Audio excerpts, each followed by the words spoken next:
मोहब्बत का इजहार करना भी उतना ही जरूरी है जितना कि मोहब्बत करना है। अगर आप इजहार नहीं करेंगे तो अपने हाथों अपनी मोहब्बत का धत्ल कर देंगे। यह कहानी भी एक ऐसे ही कत्ल की दास्तान है। नायक एक लड़की से बेपनाह मोहब्बत करता है। एक दिन वह उसके साथ एक साइकिल ट्रिप पर भी जाता है। मौसम बहुत खुशगवार है, लेकिन वह चाहने के बाद भी इजहार नहीं कर पाता है। उसके इजहार न करने के कारण लड़की उससे दूर हो जाती है और फिर कभी उसके पास नहीं आती है। हालांकि वह उससे बीच बीच में मुलाकात करती है।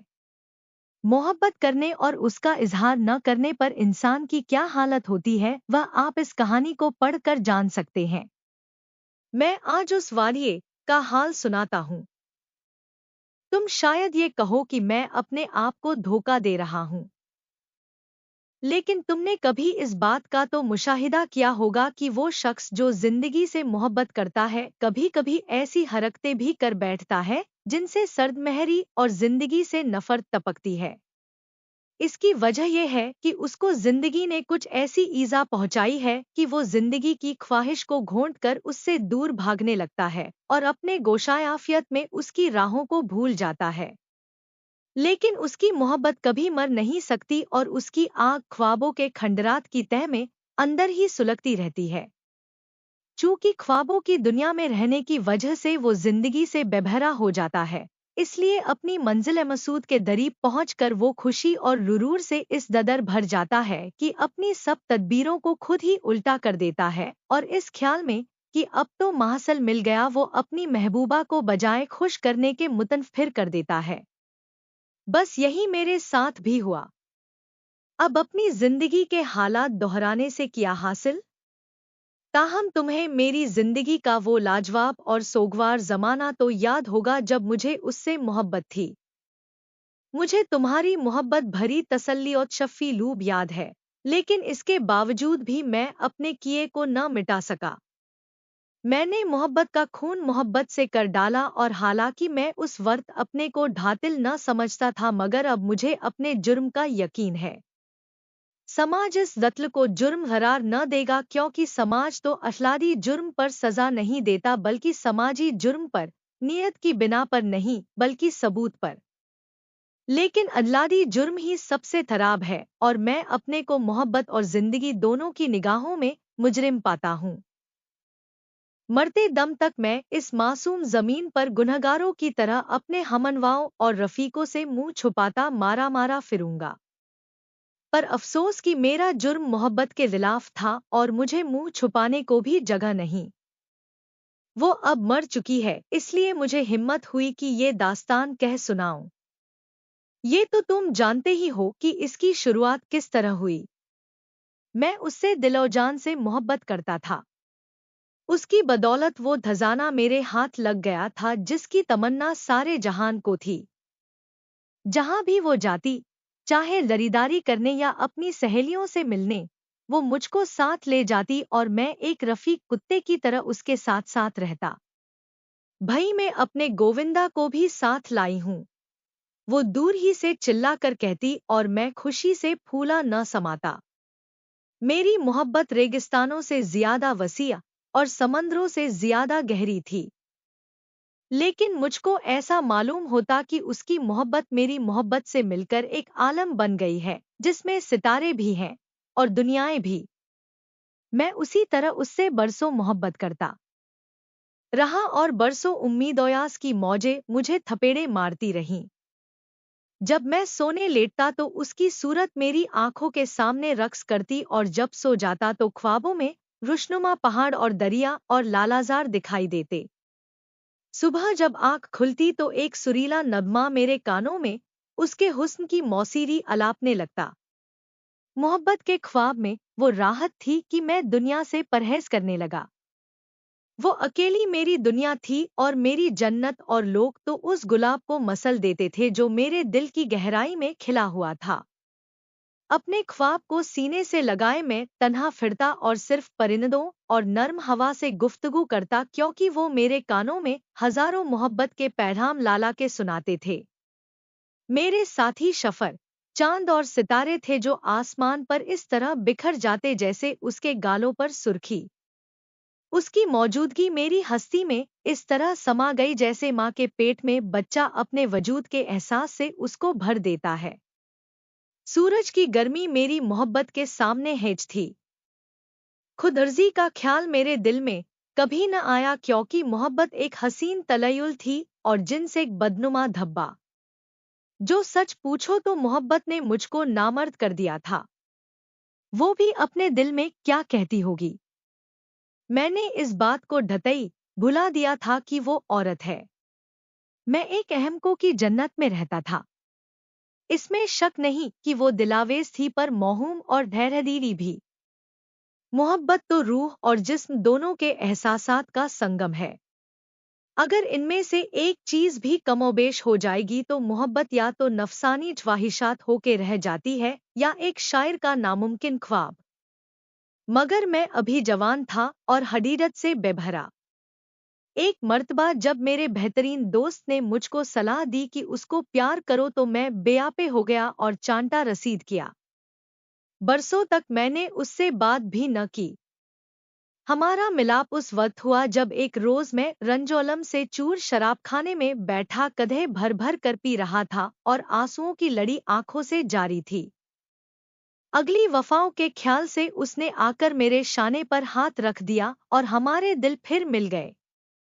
हालांकि ये बात मुझे सही तौर पर कभी ना मालूम हुई लेकिन मुझे यकीन है कि वो मुझसे मोहब्बत करती थी। उसके दिल में मेरे लिए जगह थी, मगर मैंने खुद ही मोहब्बत का भातमा मोहब्बत से कर दिया। मार्च की हसीन शाम थी। उसने नई नई साइकिल चलानी सीखी थी और अपनी सहेलियों के साथ घूमने जाती। एक रोज मुझसे कहा कि मेरे साथ चलो।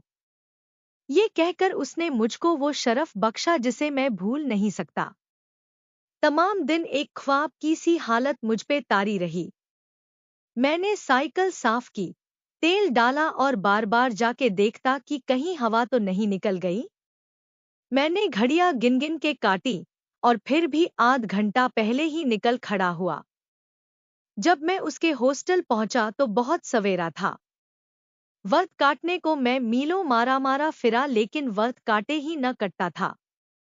मैं लौट आता और फिर चला जाता। लम्हे सब्र अय्यूबी की तरह गुजर रहे थे।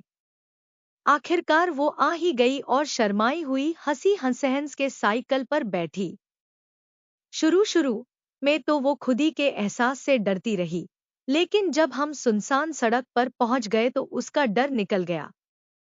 तुम तो बड़ी अच्छी साइकिल चलाती हो, मैंने कहा। नहीं, अभी तो डर लगता है, मगर आज नहीं गिरूंगी। तुम बचा लोगे। ये कहकर उसने मेरी तरफ देखा। उसकी बड़ी बड़ी खूबसूरत आंखों में नरमी थी, मुझ पर भरोसे और एतिमाद का यकीन। मैं ये समझा कि मोहब्बत थी। अगर नहीं भी थी तो क्या? मैं जब तक जीऊंगा ये ख्याल मेरे दिल में पोशीदा रोशनी की तरह छिपा रहेगा और कोई भी इसकी शम्म को गुल नहीं कर सकता। मैं इस तरह खुशी से फूल गया जैसे मैंने उसके दिल पर ढाबू पा लिया है और नाज़ा हूं।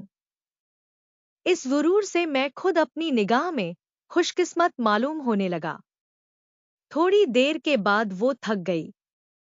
हम पार्क में से गुजर रहे थे और उसने कहा कि आओ बैठ जाए। सूरज गुरूब हो रहा था और उसके शोख रंग आसमान पर बिखरे हुए थे। साइकिलें जमीन पर रख के हम एक विलायती मटर के तर्ते के पास बैठ गए। वो प्यार और नरमी से बातें करती रही और मैं हर लफ्ज को जो उसके मुंह से झड़ता ओस और शहद की तरह पीता रहा। मुझे याद नहीं कि उसने क्या क्या बातें की। मुझे ये भी याद नहीं कि मौजूए सुखन क्या था। पर अभी तक उसकी गुलाबी साड़ी का रंग मुझे याद है, उसकी उंगलियों की नज़ाकत और विलायती मटर की मस्ती भरी महक।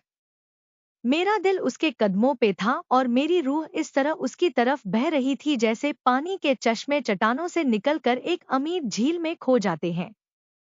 जब मैं मरूं तो मुझे गुलाबी कपड़ों में दफन करना और बहुत से विलायती मटर के फूल मेरे ऊपर डाल देना, उसने अफसुर्दगी और जज्बे से कहा। मेरा दिल दर्द से सिमट कर एक जिंदान मालूम होने लगा। मेरी आंखों के सामने वो जमाना आ गया जब वो मेरे पास न होगी और मैं अकेला हूँगा। ये ख्याल एक तीर की तरह से मेरे जिगर के पार हो गया। आम के दरख्त में एक कोयल दर्द से यकायक कूकी और उसके साथ ही साथ एक मोर की दर्दंगेज झंकार सुनाई दी। ऐसी बातें तो मुंह से न निकालो। न तुम मौत के लिए हो न मौत तुम्हारे लिए। एक धमकी मुस्कुराहट उसके चेहरा पे फैल गई और मेरा दिल दुनिया के सब गुलाबों और विलायती मटर के फूलों की मोहब्बत से भर आया। फिर अदा से वो कोहनियों के बल लेट गई और मेरी तरफ देखा। मेरी आंखें उन हसीन आंखों की चश्मक से चकाचौंध हो गईं।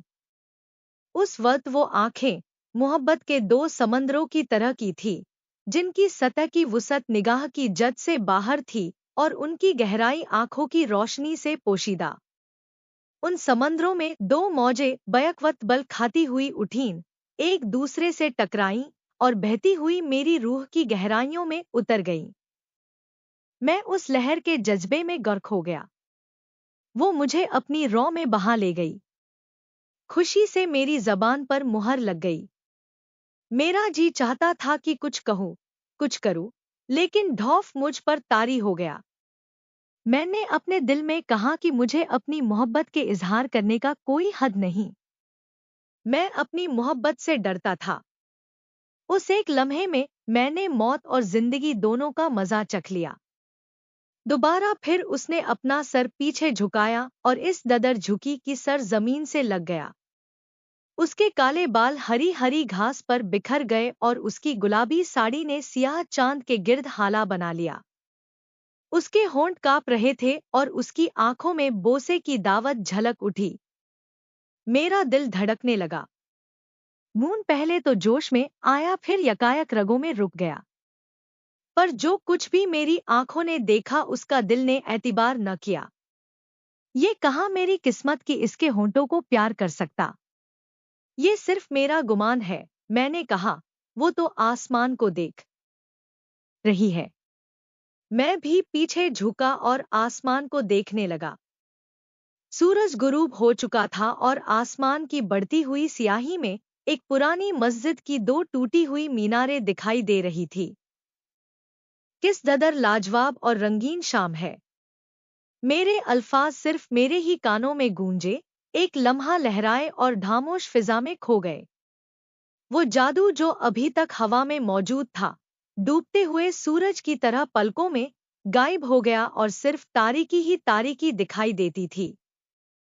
मेरे दिल पर एक धालिब ढक गया और खुशी की कैफियत अफसुर्दगी से बदल गई। वो उठ बैठी और दूर मगरिब की बढ़ती हुई तारीकी को घूरने लगी। फिर थकी हुई आवाज से बोली, अब तो देर हो गई, चलना चाहिए। मैंने उसकी साइकिल उठा के दी और उसके बराबर बराबर चलता रहा।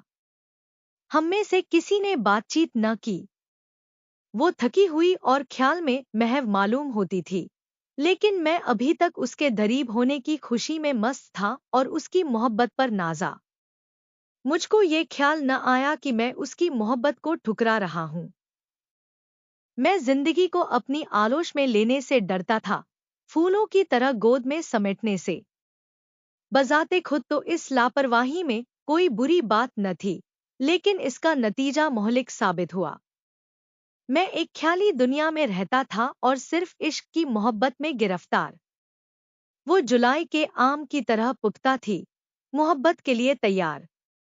इसमें शक नहीं कि मुझे उससे मोहब्बत थी और मोहब्बत की वजह से मैंने उसे